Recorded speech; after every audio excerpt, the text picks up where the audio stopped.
terceiro trimestre do ano de 2024. Hoje é a lição de número 4. Nós temos o seguinte tema: uma firme decisão de não se contaminar. Nesta lição, nós vamos estudar sobre o apateísmo. Você vai compreender o que é o apateísmo, se você tem padecido com este mal ou se alguma pessoa próxima a você tem sofrido com isso. Você também será capaz de identificar isso dentro da sua igreja e de ajudar aquele que precisa se desvencilhar do apateísmo. Fique comigo até o final desta lição. Nosso texto principal está em Daniel, capítulo 1, versículo 8. Assim está escrito: E Daniel assentou no seu coração não se contaminar com a porção do manjar do rei, nem com o vinho que ele bebia. Portanto, pediu ao chefe dos eunucos lhe conceder não se contaminar, tá? Nosso resumo da lição diz: a fidelidade a Deus implica em força de caráter, conduta íntegra para preservar os valores da vida cristã. Então aqui nós já percebemos um grande diferencial na vida desse jovem, na vida de Daniel, tá? O livro de Daniel, ele começa de uma forma reveladora, muito interessante para a gente, porque é um livro que vai tratar sobre profecias, mas esses primeiros capítulos, eles vão focar muito na conduta desses jovens, ou seja, na conduta moral deles, na vida em sociedade, no posicionamento que eles vão tomar diante da Babilônia, diante ali dos interesses, então, de Nabucodonosor, dos interesses políticos e aquilo que eles vão fazer para preservar a sua identidade. Tá? Nós vivemos hoje em um mundo em que a conduta social apregoa muito a liberdade, a libertinagem, na verdade, né? Apregoa que a religião aprisiona, né? Que o cristianismo, esse modelo bíblico religioso, modelo judaico-cristão, é um modelo ultrapassado, retrógrado. É isso que a sociedade atual, né, vai estar ouvindo, é isso que está em voga na sociedade. Porém, nós, como cristãos, seguidores de Cristo, devemos tomar a firme decisão de não voltar atrás, de não retroceder. Esta lição nós estudaremos exatamente sobre isso e sobre esse fenômeno que tem acontecido, que é o apateísmo, tá? O texto bíblico que vai dar base a todo o nosso estudo está no livro de Daniel, no capítulo 1, versículos de 11 a 16. Me acompanhem nessa leitura bíblica. Versículo 11. Então disse Daniel ao dispenseiro a quem o chefe dos eunucos havia constituído sobre Daniel, Ananias, Misael e Azarias: experimenta, peço-te, os teus servos 10 dias, fazendo que se nos deem legumes a comer e água a beber. Então se veja diante de ti a nossa aparência e a aparência dos jovens que comem a porção do manjar do rei, e conforme vires, te hajas com os teus servos. E ele conveio nisso, e os experimentou 10 dias. E ao fim dos 10 dias, pareceram os seus semblantes melhores. Eles estavam mais gordos do que todos os jovens que comiam a porção do manjar do rei. Desta sorte, o dispenseiro tirou a porção do manjar deles e o vinho que haviam de beber, e lhes dava legumes. Perceba que aqui nós já temos uma intervenção divina acontecendo, né? Porque veja bem, o manjar do rei, a mesa do rei era repleto de iguarias, era repleto de alimentos variados, ali havia carnes, ali haviam nutrientes, havia aquilo que é necessário para o fortalecimento do corpo, tá? Se a gente deixa de comer carne e vai comer apenas legumes, a ingestão de legumes, oleaginosa, a ingestão de todos esses alimentos necessários para compensar a ausência da carne em nossa dieta vai ser realmente muito grande, né? A gente vai precisar comer maiores quantidades, buscar uma maior variedade de opções para poder suprir aquilo que a ausência de carne vai estar trazendo, tá? Então seria de forma natural que uma pessoa que se alimenta mais apenas de legumes, né, uma comida mais vegetal, ela estaria mais magra, estaria mais esbelta, né, do que uma pessoa que vai se alimentar ali comendo churrascos, comendo a gordura de carne, comendo doces, as finas iguarias do rei. Mas ao final desses 10 dias, o que a gente vê é que estes hebreus, esses 4 jovens, eles estão de semblantes mais belos, eles estão mais fortes. A Bíblia chega a dizer que eles estão mais robustos do que os outros jovens que estão se alimentando do manjar do rei. Então aqui nós já vemos uma intervenção divina, tá? Não é basicamente apenas a alimentação deles que favoreceu esse estado corporal, mas é sim uma bênção da parte de Deus que concordou com isso e se agradou dessa intenção que eles tiveram de não se contaminar, tá? Então esse é um dos aspectos mais notáveis deste livro. Ele vai apontar as experiências pessoais na vida desses 4 jovens e como essas experiências podem nos ajudar a também tomarmos uma firme decisão de não nos contaminarmos, né? No atual cenário religioso, em que muitos cristãos mostram-se apáticos e indiferentes para expor publicamente as suas crenças, a integridade moral de Daniel e de seus amigos tem muito a nos ensinar, né? E isso nós podemos notar. As pesquisas dizem que nós somos cerca de 30% de evangélicos dentro do Brasil, né? Nós somos um grupo que realmente é forte aqui dentro, mas poucos falam, né? Poucos se apresentam. Eu acredito que nós devemos ser mais do que 30% aqui em nossa nação, mas muitos de nós se comportam como cristãos espiões secretos do reino. Quer dizer, é aquele tipo de jovem que ele é cristão, mas ninguém sabe. Ninguém sabe, ele é um agente secreto, né? Ele está guardando a identidade cristã que ele tem para que ninguém nunca descubra isso, percebe? Mas não, o que nós devemos ser, essa brincadeira, né? Mas o que nós devemos ser de fato é autênticos, é demonstrar quem nós somos com o nosso posicionamento, demonstrar quem nós somos com o nosso comportamento, demonstrar que defendemos os interesses do reino de Deus, os interesses bíblicos, tá? A Bíblia, no livro de 2 Coríntios, capítulo 5, vai nos referir a nós como embaixadores do reino de Deus, embaixadores de Deus na terra. E como embaixador, você não defende os seus interesses pessoais. Como embaixador, você deve defender os interesses do seu reino, os interesses da sua nação, do seu país. Ora, o nosso reino não é nessa terra, né? O nosso reino é o reino dos céus. Nós defendemos o interesse de Deus aqui na terra. Nós manifestamos a cultura do céu para a sociedade aqui na terra, no nosso entorno, tá? É isso que nós devemos fazer como embaixadores. Ponto 1. O banquete do rei, né? Então, durante esse período de treinamento, esses 3 anos de treinamento, eles também estariam participando dessa mesa de Nabucodonosor, tá? Nesse tempo antigo é comum que sentar-se à mesa, signifique fazer um trato, signifique ter um acordo, fechar um acordo, tá? Então, é como que se firmasse um pacto entre as partes que sentaram em uma mesa e estão participando de uma refeição. Esse firme propósito de não se contaminar, de não se alimentar da mesa do rei, das iguarias que estão sendo servidas ali na mesa do rei, manifesta também que Daniel está sendo muito prudente nesse momento. Ele está demonstrando já que ele não vai compactuar com tudo o que Nabucodonosor ditar. Ele não vai compactuar com toda a forma de vida da Babilônia, toda forma de se manifestar socialmente ali na Babilônia. Ele não vai compactuar com a pressão social que a Babilônia pode fazer sobre ele, tá? Para que ele então se dobre de acordo com as normas, entre aspas, sociais daquele momento, tá? O Daniel, ele vai manter uma verdadeira moral. É disso que nós falamos. Nós não estamos falando aqui de subverter a ordem.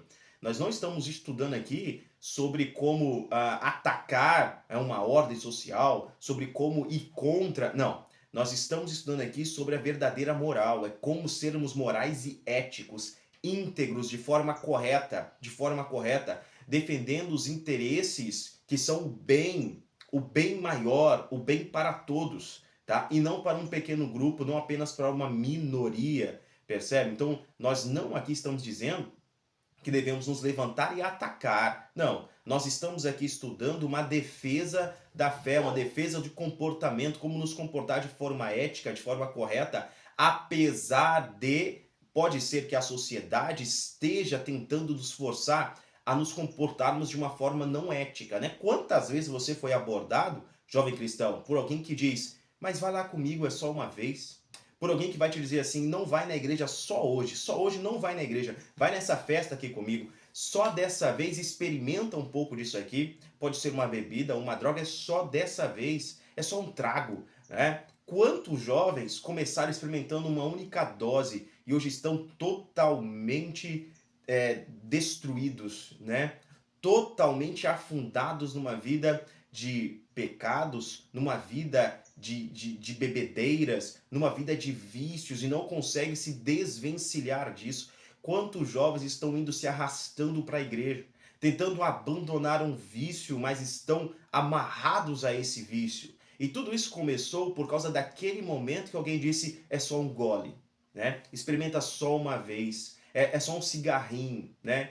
Toma, é só um baseado, é uma pequena coisa, uma pequena dose. É só para te alegrar momentaneamente, percebe? Então aquilo que parece que é pequeno, isso vai crescer. Toda a grande avalanche ela vai começar com um pequeno deslizamento, às vezes com um pequeno tremor, né? E aquilo vai se avolumar e por fim haverá uma avalanche destruidora, desastrosa, avassaladora, tá? Assim são os vícios. Então cuidado com os amigos que você tem, com as companhias que você tem. Veja que Daniel, ele escolhe bem os seus amigos, tá? Daniel vai saber a quem ele vai dar ouvidos, Daniel vai pedir conselhos. Daniel, apesar de resistir àquilo que Nabucodonosor está querendo, percebe que ele resiste de uma forma muito prudente. Ele vai até os encarregados, ele vai primeiro ao encarregado de todos os supervisores e pede para ele, para que seja permitido não se contaminar. No segundo momento, ele vai até o encarregado que está responsável por ele e por seus amigos. E ele faz o mesmo pedido, né, para que lhe permita não se contaminar, ou seja, lhe seja permitido não se alimentar da mesa do rei. E ele pede ainda um prazo para ser experimentado durante um tempo. Então ele é muito prudente aqui. Ele está indo contra isso que a Babilônia está colocando, mas ele está indo de forma muito prudente, tá? Então ele não está... Nós sabemos aqui que existe um perigo de vida, né? Você percebe no texto que tanto há um perigo de vida para Daniel, para os seus amigos, e é um perigo de vida para aquele servidor que é responsável por esses jovens. Então ele tem que cuidar pelo bem-estar desses jovens. Esses jovens não podem perder a beleza, não podem emagrecer de forma drástica, né? Eles têm que melhorar a aparência ali na Babilônia. Então a vida desse servidor também está em jogo, tá? Então nesse momento há um acordo aqui, há uma negociação e é permitido durante 10 dias que eles se alimentem então de legumes, não participem da mesa do rei. Ao fim dos 10 dias eles vão ser analisados, eles vão ser comparados com os outros que estão participando do manjar da mesa do rei aí. E quando eles passam por essa comparação, né, por esta prova, por este teste, eles são aprovados. Então a alimentação deles, né, essa separação, os alimentos corretos, a bênção de Deus sobre eles vai fazer com que eles estejam ainda mais formosos, mais vistosos do que aqueles que estão participando da mesa do rei. Você jovem, você pode estar chamando a atenção de muita gente, né? Você pode estar sendo visto, talvez até desejado por muitas pessoas. Você pode estar recebendo inúmeras propostas, muitas propostas para se contaminar, né? Para se dobrar. Podem ser muitas pessoas chegando até você e te fazendo convites inúmeros. Né? Mas isso está acontecendo porque você é formoso. Você está resplandecendo com a glória de Deus. Resplandecendo. No momento em que um jovem cristão ele cede aos pecados, ele cede aos convites, ele vai se afundando cada vez mais. Um abismo chama outro abismo. Até que chega um momento que ele não é mais diferenciado. Tá? Ele está exatamente igual a todos os outros. Neste momento que ele está igual a todos os outros, a vida dele vai mudar. Você percebe? Os convites eles param de chegar. Eles vão se tornando mais escassos. Por quê? Porque agora já não há um diferencial. Tem pessoas que andam por aí buscando justamente tirar do caminho você que é um jovem cristão. Tem aqueles que andam à busca de almas inocentes, né? Há espíritos enganadores, espíritos à busca de almas inocentes. Depois você lê Provérbios, capítulo de número 6, 7, tá? Aí você vai ver do que é que eu estou falando. Ali vai falar sobre uma mulher que se veste de prostituta, ela é casada, se veste de prostituta e ela sai à procura de almas preciosas, ou seja, há um espírito guiando aquela mulher. E quando ela encontra um jovem que não tem entendimento, ela vai dizer assim: eu saí à tua procura porque eu já fiz os meus sacrifícios, eu já adorei ao meu Deus e eu vim te procurar para uma oferta de paz, né? E a oferta de paz dela, ela quer levar aquele jovem para a cama. Você percebe no texto que é aquele jovem imaturo, aquele jovem ali despercebido, aquele jovem que ela encontrou pela frente, que seria a oferta dela no altar. Ele seria oferecido, é ele que vai ser, que é essa alma preciosa que vai ser oferecida em um altar, tá? Para um espírito maligno ali. É a virgindade, é a pureza daquele jovem que vai ser oferecida em um altar. Então, tome cuidado, jovem, tá? Rejeite os levantes, rejeite aí as tentações e as tentativas que estão fazendo contra você, tentando te perverter, te desvirtuar do caminho. Se mantenha fiel como Daniel. Não vale a pena participar das iguarias do rei, não vale a pena dar ouvidos a esses convites, se alegrar por um curto espaço de tempo, mas perder a sua alma. Não vale a pena parecer que ganhar algum status social, tá? Por estar de acordo com alguém, por estar contrário a algo que a Bíblia diz, começar a ganhar notoriedade, mas perder a sua alma. Isso, de verdade, não é uma boa decisão, tá? Se mantenha fiel a Deus, decida-se por se manter fiel, seja fiel na escola, seja fiel nos grupos que você frequenta. Quantos jovens estão abandonando a igreja por causa dos grupos que eles estão frequentando? Por causa daqueles que já não estão na igreja, muitos estão deixando de ir, né? Cuidado com aquilo que você assiste, tá bom? Toma uma firme decisão de não se contaminar. Perceba que o texto bíblico ressalta que Daniel propôs no seu coração não se contaminar com as finas iguarias do rei, nem com o vinho que ele bebia. Você pode perguntar, mas como é que eu vou vencer o mundo? Como é que o jovem cristão pode não se contaminar? Como é que o jovem pode vencer diante de tantos embates, diante de tantas ofertas que são feitas? O texto diz como? Colocando no seu coração a firme decisão de não se contaminar, tomando a firme decisão de permanecer fiel. Foi uma decisão convicta. Essa decisão de firmeza que Daniel teve para dizer não ao rei. Primeiro, ele tomou uma decisão de dizer sim a Deus. Ele disse sim a Deus, ao chamado de Deus. Depois de ter dado o sim a Deus, ele teve como dizer o não ao rei.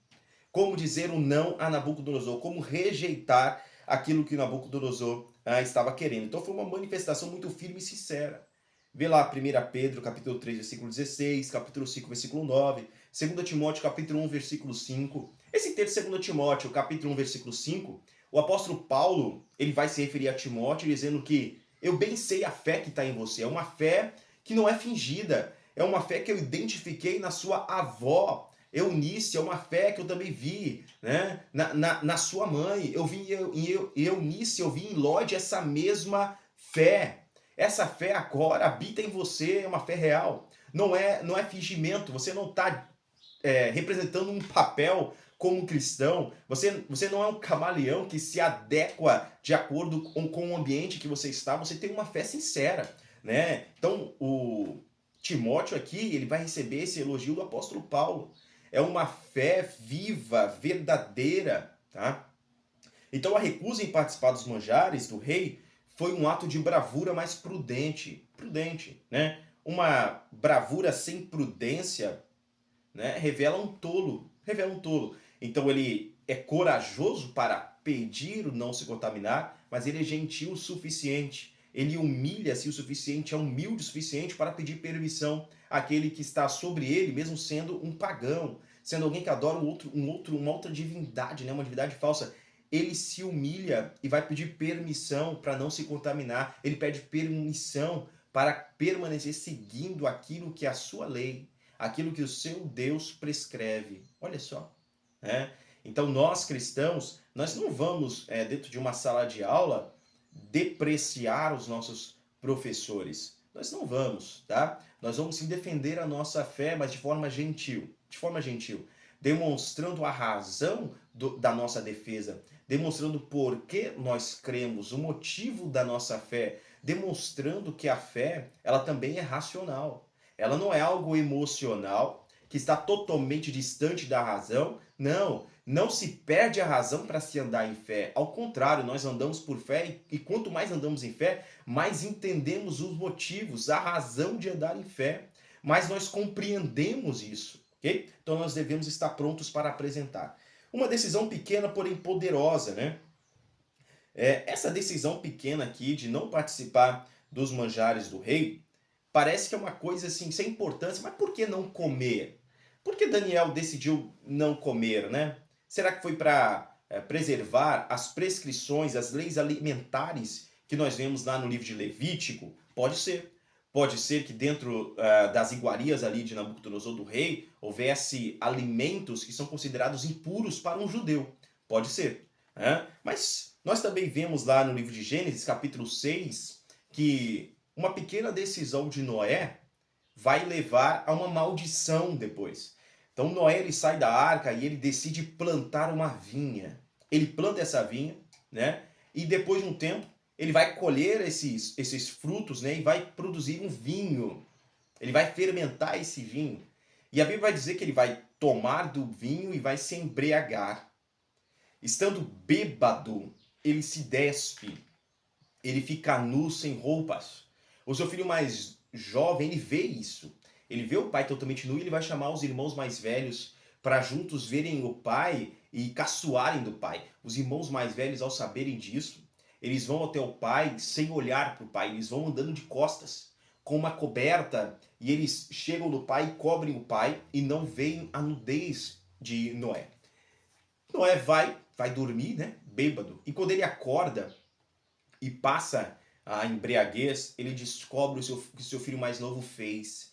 Ele descobre como ele virou piada, né, por causa do filho mais novo. E ele vai lançar uma maldição sobre o neto dele, sobre o filho desse filho mais novo, sobre o filho de Cã, sobre Canaã. Ele lança uma maldição. Veja, a primeira maldição, após o dilúvio, ele vem por causa de uma embriaguez. Ele vem por causa daquele primeiro gole, né? Que foi acompanhado de vários outros depois e levou Noé a embriagar-se. Veja, uma maldição veio por causa da embriaguez. É uma pequena decisão, não é? Evitar um copo de cerveja, uma pequena decisão, não é? Evitar um copo de cachaça, uma pequena decisão, mas essa decisão pequena vai te levar a evitar problemas sérios futuros. A Bíblia também vai dizer que aquele que é fiel no pouco, ele vai ser fiel no muito. Aquele que é infiel no pouco é infiel também no muito, tá? Eu te convido a ser fiel no pouco, nas pequenas decisões. Essa pequena decisão vai te capacitar para os grandes embates, para as grandes decisões da sua vida, tá? Aquilo que eu havia dito outrora já nessa lição, essas pequenas decisões se mostram naquele momento que alguém chega para você e diz: mas só hoje não vai à igreja, só hoje nós vamos uma festa, só hoje nós vamos em outro ambiente. Mas o que tem a ver? É só hoje, é só essa escola dominical que você vai perder, tá? É só a escola dominical que você vai comigo pra gente poder ir pro campo de futebol ali e jogar bola. É só nessa escola dominical, é só nesse domingo.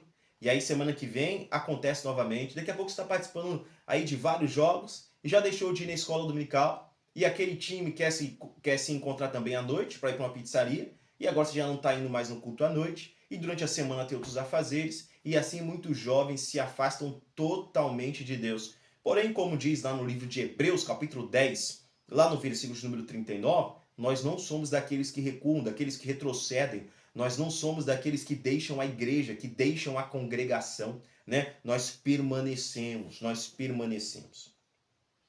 Então, cuidado aí com a lealdade, com as companhias, tá? Que você acaba tendo, tá bom? A Bíblia diz assim, ó: bem-aventurado é aquele que não anda no conselho dos ímpios, não se detém no caminho dos pecadores e nem se assenta à roda dos escarnecedores. Salmo 1, verso 1, Nova Almeida atualizada, tá? Então perceba que há uma bênção sobre aquele que não se assenta à roda dos escarnecedores, ou seja, não vai dividir mesa com aqueles que sentam ali para fazer piada de pastores. Né?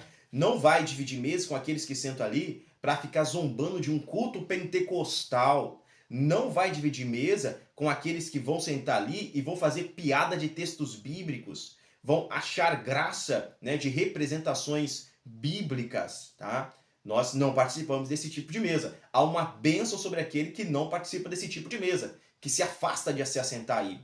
Imagina, nós vemos no livro de Daniel, em um momento posterior, com Belsazar, ele vai dar uma festa, né? E nessa festa que o filho de Nabucodonosor ele vai dar, ele vai trazer as taças, os copos, os vasos de ouro que estavam no templo em Jerusalém. ele vai colocar vinho ali e vai dar aos seus convidados para beber, ele vai profanar aqueles objetos sagrados, tá? Naquele momento vai aparecer uma mão que vai escrever na parede, né, algo sobre o reino dele. Mas isso é questão para uma próxima aula, ou seja, essa mesa do escárnio, né, a maldição. Na mesa do escárnio há um julgamento de Deus que brevemente vai se manifestar. Na mesa do escárnio sobre o escarnecedor, brevemente haverá sim juízo, tá? Então é prudente nos afastarmos desse tipo de ambiente. O apóstolo Paulo também vai dizer lá no livro de 1 Coríntios capítulo 5 que nós não devemos nos associar com aquele, né, que é contrário ao nosso Deus, com aquele que é contrário àquilo que nós não devemos nos associar com esse tipo de pessoa. Que comunhão há entre a luz e as trevas? Que comunhão há? Será que existe alguma comunhão entre o templo de Deus e o templo dos demônios? Será que existe alguma comunhão entre um sacrifício vivo, santo, agradável a Deus e um sacrifício feito a demônios? Não há comunhão nenhuma nisso. Água e óleo não se misturam, luz e trevas não se misturam, tá? Não há comunhão entre eles. Então nós rejeitamos isso também. Nós precisamos rejeitar aquelas pessoas que são tóxicas, aquelas pessoas que afetam a sua fé, aquelas pessoas que vão te mandar vídeos que vão ativar dentro de você um gatilho para o pecado. Pessoas que você conheceu de outrora, você sabe do que eu estou falando, né? Que vão te mandar um vídeo, uma foto, uma mensagem que vai ativar um gatilho em você, um gatilho emocional, que vai te fazer desejar aquilo que você antes experimentava, que vai te fazer buscar novamente, né, saciar um desejo que havia sido retido, havia sido vencido, que não aparecia mais. Alguém que vai entrar em contato com você de noite, que vai te fazer perder noites de sono. Por que você não bloqueia essa pessoa no WhatsApp? Por que você não bloqueia essa pessoa das suas redes sociais? Por que você não tira essa pessoa da sua lista de contatos, hein? Por que você não se preserva, se afaste da mesa dos escarnecedores, se afaste daqueles que estão divulgando as trevas, que estão, na verdade, apregoando as trevas, que estão fazendo um proselitismo de trevas. Se afaste dessa pessoa, tá? Seja radical quanto a isso, decida firmemente no seu coração não se contaminar, permanecer fiel. Permanecer fiel. Contaminar aqui é se sujar. Você percebe, imagina que tem um vírus mortal, né? E você sabe a região onde esse vírus está. Você iria lá?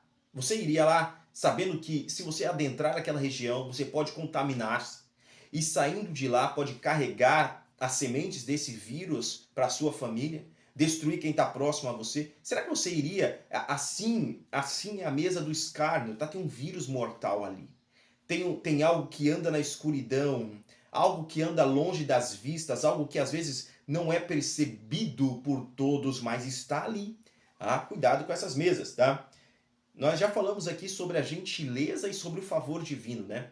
Então, Daniel é um escravo, aqui, tá? Daniel e os seus amigos, eles foram levados para a Babilônia à força. Então, eles têm chefes acima deles, tá? E ele, de forma muito gentil, ele vai solicitar que lhe seja permitido não se contaminar. E logo em seguida vem a bênção divina, a graça divina. Daniel vai achar graça, né, diante ali dos seus senhores, tá, na Babilônia. Essa palavra, quando você vê essa palavra na Bíblia, graça, vou abrir um parênteses aqui. Eu participei uma vez eu ouvi uma pregação, né, que um pregador abriu lá no livro de Gênesis e ele foi pregar justamente um texto que vai falar sobre o dilúvio e como Noé achou graça diante do Senhor. Essa palavra graça não quer dizer que Noé riu de Deus. Não quer dizer que ele se divertiu, que ele achou graça no sentido de achar algo cômico, no sentido de rir e dar gargalhadas, no sentido de algo engraçado, né? No sentido de uma comédia. Não é isso não. Quando a Bíblia fala sobre achar graça, essa palavra graça significa favor. Favor. E geralmente essa palavra graça, ela aponta para um favor imerecido. Quando fala que alguém achou graça diante de Deus, todas as vezes é um favor imerecido, tá? Então essa pessoa não merecia esse favor, mas Deus quis dar a ela algo. Deus fez um favor por ela. Noé achou graça diante de Deus, ou seja, ele foi favorecido. ele foi favorecido. Deus gostou do procedimento de Noé. Noé estava vivendo de forma justa, se esforçando naquela sociedade totalmente corrompida. Noé se esforçava para apresentar Deus. Noé se esforçava para permanecer fiel. Noé se esforçava para que seus filhos, a sua família, seguissem a verdade, né, de Deus. Noé se esforçava para demonstrar isso para as outras pessoas, para trazer outros ao arrependimento. Noé achou graça diante de Deus, ou seja, Noé achou favor. Deus favoreceu Noé. Tá? Quando nós lemos que uma outra pessoa achou graça diante de alguém, pode ser que seja uma intervenção divina também. Então é Deus fazendo com que alguém se agrade. Você percebe que tanto agora Daniel vai achar graça, né, diante desses senhores que ele tem ali na Babilônia, ou seja, ele vai encontrar favor. Deus vai abençoar de tal forma que ele seja favorecido pelo chefe dos eunucos, seja favorecido por esses homens, tá bom? Então, fechando esse parênteses, leia a Bíblia e busque estudar a Bíblia para compreender o que ela realmente diz, tá? Porque tem muita gente que não estuda, acredita que não precisa estudar e vai incorrendo em vários erros, uma série de erros, assim como achar que a palavra graça quer dizer que ele simplesmente riu, que ele achou algo cômico, tá? Mas graça aqui é um favor que ele adquiriu.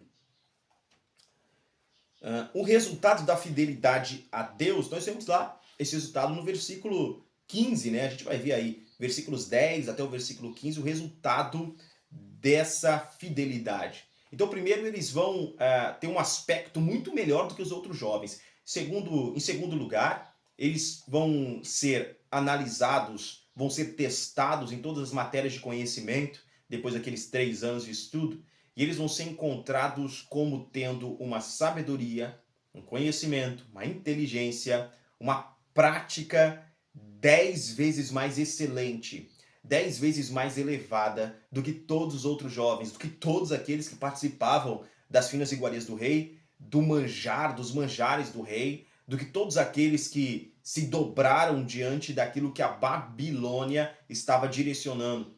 Lembrando aqui que Babilônia tem um aspecto político, sim, mas também tem um aspecto espiritual, tá? Então, assim como aqueles que se dobraram espiritualmente à Babilônia agora são 10 vezes menos entendidos, nós vemos como a fidelidade a Deus ela é recompensada, tá? Porque sendo fiel a Deus, nós sim nos interessamos pelos estudos, e é importante que você vá para a universidade, né? É importante que você tenha seus graus acadêmicos, é importante que você tenha seu destaque, escreva artigos, escreva livros. Sim, é importante que você cresça acadêmica, profissionalmente, é importante isso, tá? Mas permaneça fiel. Não troque a fidelidade a Deus por um status social, por uma posição, por qualquer coisa. Não vale a pena ganhar o mundo e perder a sua alma, tá? Permaneça fiel a Deus, porque há uma recompensa, sim, há uma recompensa. E esse aqui foi o resultado de servir fiel ao Senhor. Ninguém perde coisa alguma quando se recusa a comprometer a sua fé. Daniel vai ser honrado, esses 4 jovens hebreus vão ser honrados, tá? Então Deus lhes dá favor. O Senhor garante e aprova. Não eram só súditos, mas também piedosos e tementes a Deus. Daniel, em especial, recebeu do Senhor o dom de interpretar todo tipo de visão e sonhos. Nós vemos uma intervenção divina na mente de Daniel, na mente desses jovens. Eles vão ter uma intervenção divina ali. Deus vai lhes abençoar e o intelecto deles, né? A capacidade deles de raciocínio, o tirocínio que eles têm, as informações, a memória, a capacidade de reter memória, a inteligência como um todo deles é aguçada. É aguçada. Nós vemos um agir sobrenatural de Deus na vida desses jovens. E veja com atenção esse ponto. Além de todo esse conhecimento, Deus sobrenaturalmente vai dar a Daniel a capacidade, o dom, um presente divino, tá? A interpretação de sonhos. Esse dom, esse presente divino, no capítulo 2, como resultado, vai salvar a vida não apenas de Daniel e seus amigos, mas de todos os sábios da Babilônia, e por causa deste presente que Deus lhe dá, por causa da fidelidade de Daniel, esta bênção que Deus lhe outorga, este poder de interpretar sonhos, Daniel vai se tornar o chefe de todos os sábios, de todos os magos, o chefe de todos os sábios, de todas as mentes brilhantes do Império Babilônico. tá? Então uma intervenção divina está aí, vale a pena ser cristão, vale a pena assim, ser puro, vale a pena ser fiel. Para a gente concluir essa lição, nós vamos falar sobre aquilo que eu te disse no início desta aula. Nós vamos falar agora sobre o apateísmo. Você vai entender o que é o apateísmo, como ele é maléfico, destrutivo e vai também conseguir identificar se ele está presente na sua vida ou em pessoas próximas a você. O que é apateísmo? Né? Essa palavra apateísmo é uma junção da palavra apatia e da palavra teísmo, tá? Ou também ateísmo. Então, uma apatia com respeito ao teísmo. O que é apatia? Você sabe o que é, né? Agora, o que é teísmo? Teísmo é o estudo a respeito de Deus, né? Teísmo, na verdade, se relaciona a Deus, tá? Isso é teísmo. Teísmo é a crença em Deus. Então, um apateísmo é uma apatia com respeito a uma crença em Deus, é uma apatia com respeito a Deus, é uma apatia com respeito a uma prática que diz respeito a Deus, tá? Isso é o apateísmo. Então, dentro do apateísmo, nós temos aquela visão de que, poxa, é claro que eu acredito em Deus, mas eu não preciso ir para a igreja, tá? Então, há um desinteresse de estar na igreja. Uma pessoa que está sofrendo de apateísmo, apatia espiritual, ela tem um desinteresse por estar na igreja, um desinteresse por participar de reuniões e cultos, um desinteresse. Uma pessoa que está sofrendo do apateísmo, por exemplo, ela vai achar que a Santa Ceia não é importante. Por que participar da Santa Ceia? E por que eu tenho que ir numa igreja? Por que eu tenho que estar em um grupo de pessoas para participar da Santa Ceia? Por quê? Porque eu não posso participar da ceia numa reunião do YouTube sozinho na minha casa. Nós vemos que a ceia é uma ordenança de Jesus Cristo. Ele ordenou isso. Nós temos isso nos livros do Evangelho. Nós temos isso no livro de 1 Coríntios, lá no capítulo 11, versículos de 23 em diante. É uma ordenança de Jesus Cristo. Tá? A Santa Ceia é um memorial com respeito à morte de Cristo, com respeito à entrega dele, tá? É um memorial com respeito à ressurreição de Cristo. Esse é o símbolo da Santa Ceia. Santa Ceia, aquele pão partido, né, representa o corpo de Cristo, ou seja, ele representa a nossa união como igreja, uma união espiritual sendo o corpo de Cristo. É isso.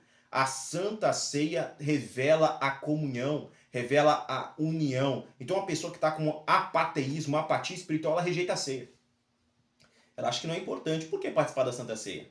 Quando nós vemos que a ceia demonstra, inclusive, ela demonstra, ela reverbera naquele que é salvo. Aquele que é salvo, ele participa sim da ceia também. Participa da ceia. Tá? Para participar da ceia, nós fazemos uma autoanálise em nós mesmos. Tá? Uma pessoa que tem apatia espiritual não vai querer analisar a própria vida. Não vai querer identificar se há erros a serem corrigidos dentro da própria vida. Você vai precisar pedir perdão para alguém. Você vai precisar se humilhar e ir até alguma pessoa. Uma pessoa que está com apatia espiritual tem orgulho demais para fazer isso. Se sente orgulhosa demais, né? É alguém que vai dizer que não precisa de pastores, né? Que não depende de outros homens. Nós não dependemos de homens, não, nós dependemos de Deus. Mas Deus tem colocado sim homens para direcionar a sua igreja, para cuidar da igreja, para o aperfeiçoamento dos santos, o aperfeiçoamento da igreja. Perceba que no livro de Efésios, capítulo 4, versículos 10, 11 ali, nós vamos ver que uma pessoa que é santa, santificada por Deus, ela não é perfeita. O santo é alguém separado para Deus. Esse santo, essa pessoa separada para Deus, ela precisa ser aperfeiçoada. Aperfeiçoada no trabalho cristão, aperfeiçoada espiritualmente. E quem opera esse aperfeiçoamento é Deus, mas ele utiliza outros seres humanos para trazer esse aperfeiçoamento. Está lá. Vai dizer o texto bíblico que Deus ele vai levantar algumas pessoas, vai escolher alguns, e ele vai entregar essas pessoas à igreja, vai entregar como apóstolos, como profetas, como evangelistas, como pastores e doutores. E para que ele escolhe algumas pessoas, dá esses dons e os entrega à igreja. O texto vai dizer, concluindo, que Deus faz isso para o aperfeiçoamento dos santos. Você precisa sim de um pastor, precisa sim de professores, precisa sim ouvir a ministração, precisa dar ouvido a profetas. O livro de Salmo vai dizer: ouça os meus profetas e prosperareis. Ou creia nos meus profetas e prosperareis. Você quer prosperar? Quer a bênção de prosperar aí em todas as áreas da sua vida? Você precisa ouvir os profetas de Deus. Você precisa crer na palavra dos profetas de Deus, tá? Aí tá ligado à prosperidade do povo. Crede na palavra dos profetas e prosperareis. Percebe? Então, o apateísmo, ele está presente principalmente no grupo mais jovem. Mais jovem. É esse grupo que começa a deixar de ir na igreja, que começa a deixar as reuniões, que não quer dar ouvido à pregação, que se começar num estudo e o estudo passar de 5 minutos, está fatigado, não consegue ficar ali. É o apateísmo. É o apateísmo espiritual que vai fazendo o desinteresse surgir e crescer. Pessoas que o culto começa, por exemplo, às 19 horas, mas cada vez menos pessoas chegam às 19 horas. Eles querem chegar às 8 horas da noite, próximo ao término do culto. E por que não chegar às 20 horas e 30 minutos? Não é? Por que não ouvir apenas uma parte da pregação, receber a bênção apostólica e sair dali para uma pizzaria, para uma hamburgueria, para comer açaí, né? Para passear na hora da praia, em uma praça? Por que não ir ao shopping? Por que não? Né? Chegar no culto depois que já começou, está do meio para o final, que mal há nisso, né? Ou seja, se perdeu a oração inicial, os primeiros louvores, a leitura bíblica introdutória, se perdeu tudo que está acontecendo no culto ali e quer chegar no final e ser abençoado. Isso é uma apatia espiritual. É uma apatia espiritual, né? O desinteresse por estar nos cultos de ensino. Ensino, o que o pastor tem para me ensinar? Você percebe? Tem gente que pensa nisso, o que o pastor tem para me ensinar? Quer dizer, o que ele vai falar ali que eu já não vou saber lendo a Bíblia? Ei, Deus entrega revelações, Deus entrega um aprofundamento bíblico diferente para cada um de nós. As minhas experiências de vida, os estudos que eu tive, a convivência, né, o meu contexto, tudo aquilo que Deus já me prometeu, as experiências pessoais que eu tenho com Deus, vão me levar, vão me guiar a transmitir a mensagem divina, a mensagem bíblica de uma determinada maneira. E essa maneira, essa visão que eu possuo hoje, pode ser uma visão que vai alargar a sua. Da mesma forma, quando eu estou sentado aprendendo de alguém, a visão que aquela pessoa tem, todo o contexto que ela vivenciou, dos aprendizados, o relacionamento que ela tem pessoal com Deus, a revelação que Deus lhe dá e a forma dela transmitir essa revelação vai ampliar a minha visão. Pode inclusive me dar uma outra visão, né? Isso é muito importante quando nós conseguimos olhar de outras maneiras, tá? Então existe uma pesquisa feita pelo Instituto de Pesquisa Pública Religiosa lá nos Estados Unidos que revela que há um aumento dos não afiliados à igreja lá na América do Norte, mas também está acontecendo aqui no Brasil, né? Então lá nos Estados Unidos tem havido um aumento, né? Um crescente de pessoas que vão deixando de participar de reuniões, deixando de participar de igreja, deixando de se identificar com as denominações, tá, evangélicas. Então já tem aquele que diz assim: você vai em que igreja? Eu não vou em igreja nenhum, mas eu creio em Deus, né? Você já ouviu pessoas que dizem assim: não, eu sou evangélico não praticante? Já ouviu isso aí? Né? Tem muitos que dizem o quê? Não, sou católico, mas não praticante. O que é isso? O que é um evangélico não praticante? O que é isso? Né? O que é uma pessoa que diz que tem uma fé, mas não pratica essa fé? É aquele que é só ouvinte, não é praticante. O livro de Tiago vai dizer que se você é apenas ouvinte, mas não pratica, você está enganando a si mesmo. Está enganando a si mesmo, né? Então, da mesma forma que tem aqueles que dizem que são católicos não praticantes, né? Tem aqueles que vão dizer que são evangélicos não praticantes, né? Eu vou na minha própria casa mesmo, eu ali leio a minha Bíblia, eu oro a Deus e tá tudo bom, tá? Não preciso ir à igreja, quer dizer, é um não praticante, é aquele que deixou de congregar, deixou de reunir. Salmo 133, como é que vai se cumprir na vida dessa pessoa? Ó, quão bom e quão suave é que os irmãos vivam em união, a congregação. Se não há importância em estarmos na igreja, em estarmos reunidos, por que é que Deus instituiu festas para o povo se reunir? Hã? Todo Israel deveria se reunir em datas específicas lá em Jerusalém para festejar. Para festejar. Era necessário um ajuntamento de pessoas. A fé, ela aumenta aí quando nós estamos juntos, estamos próximos. A fé vem pelo ouvir a palavra de Deus. Mas quando estamos juntos também há manifestações de Deus, né? Há curas extraordinárias, há milagres, há revelação. A gente vê uma pessoa que comenta algo que aquilo vai diretamente ao que nós estamos vivendo, ao que a gente precisava ouvir. Deus usa os seus, tá? Nós precisamos estar ali unidos então a essas pessoas. Um estudo recente da Lifeway Pesquisa descobriu que a apatia dentro da igreja foi citada como o desafio mais comum enfrentado pelos pastores hoje. Realizada em 2021, a pesquisa apontou que 75% dos pastores listaram apatia ou falta de compromisso das pessoas quando solicitados a identificar aquela dinâmica das pessoas que consideravam mais desafiadoras no seu ministério. Qual é o maior desafio que os pastores enfrentam? A apatia espiritual. É o não engajamento. É quando eles estão precisando de auxílio e ninguém está lá. Tem um pastor que está dando aula de escola dominical, ele dá o curso de doutrina, né? Ele direciona toda a igreja, ele cuida de tudo na igreja, ele precisa visitar, ele precisa de auxiliares, precisa de pessoas para auxiliar, mas muitas pessoas não querem. Né? Jovem, preste atenção, talvez você já seja obreiro ou está querendo ser um obreiro, se preparando para isso, tá? Tem muitas pessoas que são obreiros. Estão lá como cooperadores, diáconos que não ficam na porta de jeito nenhum, diáconos que não querem limpar a igreja, diáconos que não querem servir a ceia, diáconos que não querem visitar, diáconos que não querem se envolver em nada na obra, diáconos que não querem ensinar, diáconos que querem ficar no banco, querem apenas ter um título de diácono, um título de obreiro, presbíteros que não fazem absolutamente nada dentro da igreja, nada. Você deve conhecer pessoas assim, né? Tem um título, mas não fazem nada. Evangelistas que não fazem nada, tem só um título. Quantas pessoas assim dentro da igreja? Então eu te digo, jovem cristão, não almeje o título pelo título, isso não é status, tá? Se você é um jovem e você é um obreiro na casa de Deus e não está fazendo nada, você está sendo visto por todos. E você não é um bom exemplo a ser seguido. Paulo escrevendo a Timóteo diz, sede o exemplo dos fiéis. Em que? Em tudo, sede o exemplo dos fiéis. Você pode dizer que é um verdadeiro, que é um bom exemplo, que se as pessoas seguirem o seu comportamento, elas entram no céu. Será que se os demais jovens, tá, da sua igreja, se eles seguirem o seu comportamento, eles vão entrar no céu? Você pode sinceramente responder que sim. E caso eles seguirem o seu comportamento, você identificou que eles não vão entrar no céu, o que é que você está fazendo então? O que é que você está fazendo? É o momento de abandonar a apatia. É o momento de se voltar para Deus. A apatia se abate na vida de uma pessoa pelo desinteresse. Também pode ser por causa de falta de algum hormônio, de alguma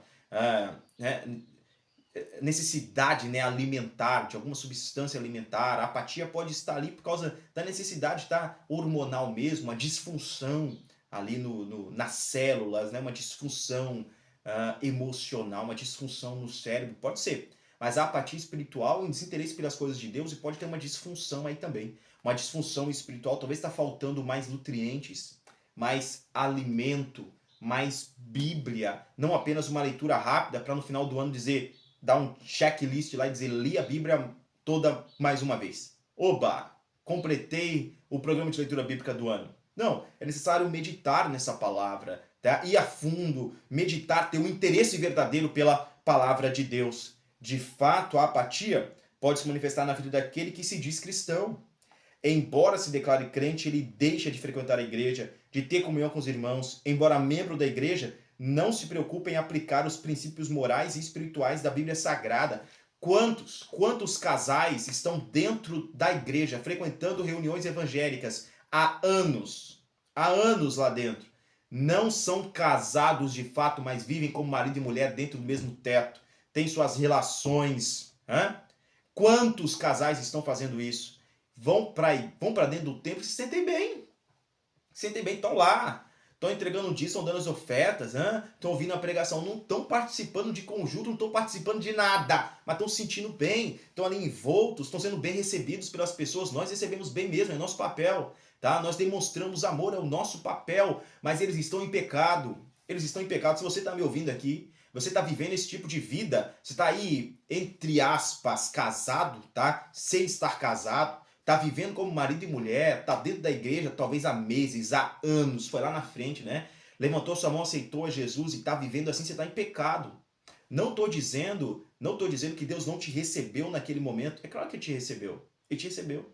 Mas se você continuou na prática do pecado, você está negando a Jesus. Por que você não se casa? Por que não toma a decisão de constituir de fato aí, né, esse casamento aí como homem e mulher, como servos de Deus? Por quê? Por que viver tantos anos sem se casar? Qual é o problema? Qual é o medo dessa relação? Por que existe este medo do casamento? Tá? Deus te liberte. Em nome de Jesus, tome uma firme decisão de não se contaminar, tá? De não se contaminar, não abra mão daquilo que é o correto. Você quer servir a Deus de verdade? Case. Case. Quer viver junto aí, como marido e mulher? Case, tá? É assim que se faz. Não, eu não quero casar. Você não quer casar? Então você não deve viver também como marido e mulher, tá? Se você não quer casar, quer seguir a Deus, quer ser santo de fato, quer ter um lugar com Deus, né? Então siga o que a palavra de Deus recomenda, tá? De fato, então, embora membros da igreja, muitos não se preocupem em aplicar esses princípios morais e espirituais das Sagradas Escrituras na sua prática da vida pessoal, familiar e profissional, como resultado não das fragilidades humanas, mas sim da falta de compromisso pelo desinteresse de viver aquilo que Cristo ordena, tá? De viver conforme um seguidor de Cristo.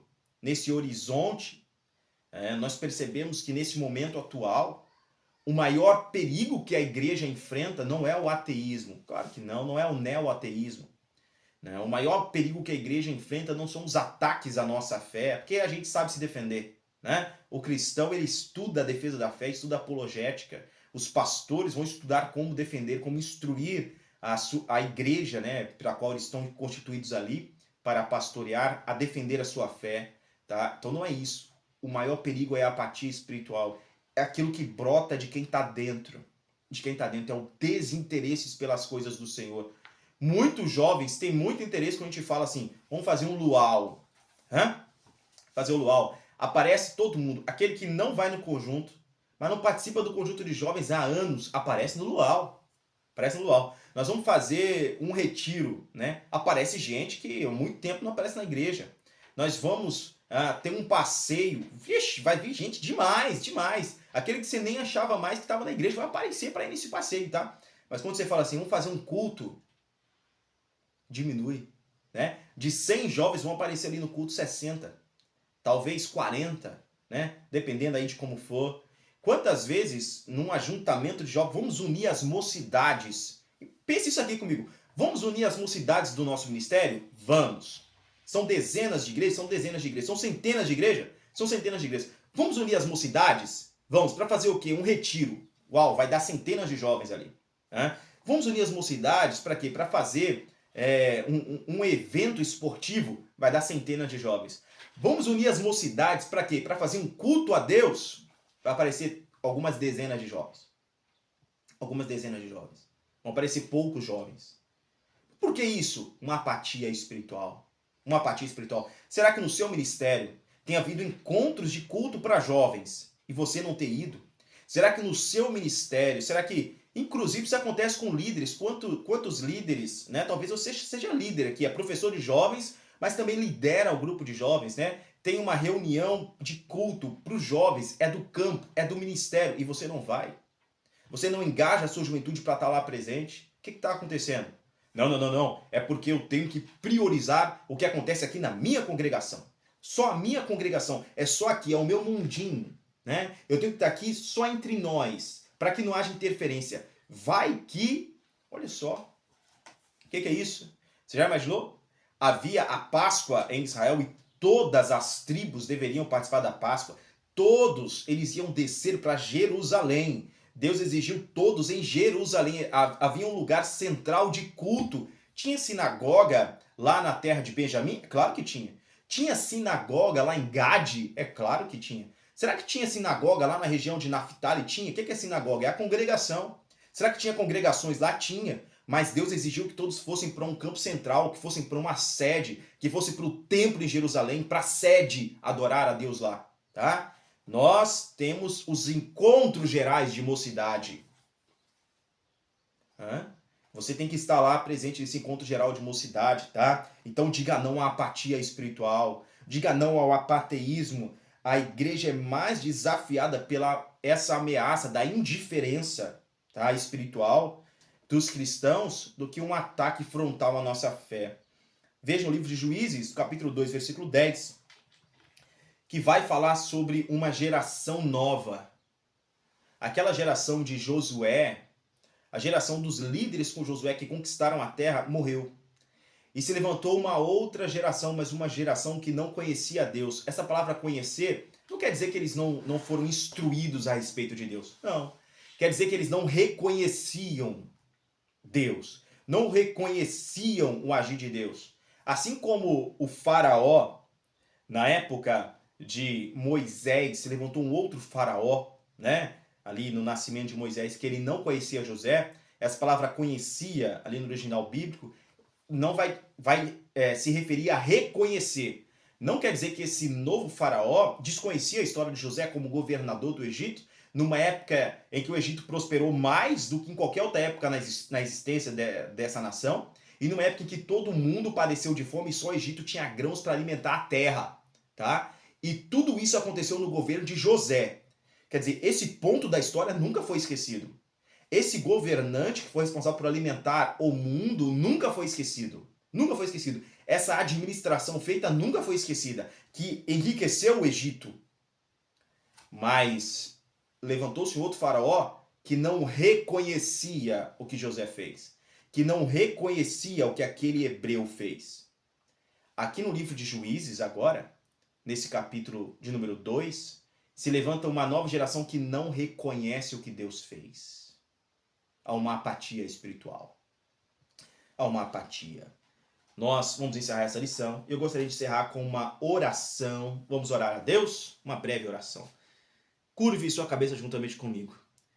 Senhor, nosso Deus e nosso Pai, nós vemos a Ti agora em nome de Jesus e eu venho interceder por esse jovem que me ouve, por esse pastor, este obreiro, por esta pessoa, Deus, que está aqui diante deste vídeo agora e participou desta aula. Senhor Deus, eu intercedo por ele para que o Senhor o livre da apatia espiritual, para que o Senhor lhe dê força, lhe dê dinamismo, o ajude, ó Deus, inclusive a ajudar outros que estejam enfrentando essa apatia, esse apateísmo. Dá força a esse ministério, dá força a esse líder de jovens, a esse professor da escola dominical, a este obreiro da sua casa, a esta líder, esta liderança. Em o nome de Jesus, ó Deus, repreende toda a indiferença de um grupo, repreende, Deus, toda a indiferença, ó Deus, deste conjunto, toda a indiferença na congregação. Meu Deus, liberta este povo da indiferença espiritual em nome de Jesus. Abençoa essa pessoa que está nos ouvindo aqui, que está, ó Deus, neste momento de oração juntamente comigo. Ajuda ele, ó Deus, a ter um dinamismo extraordinário no teu espírito e ser um verdadeiro exemplo para os fiéis, em o nome de Jesus.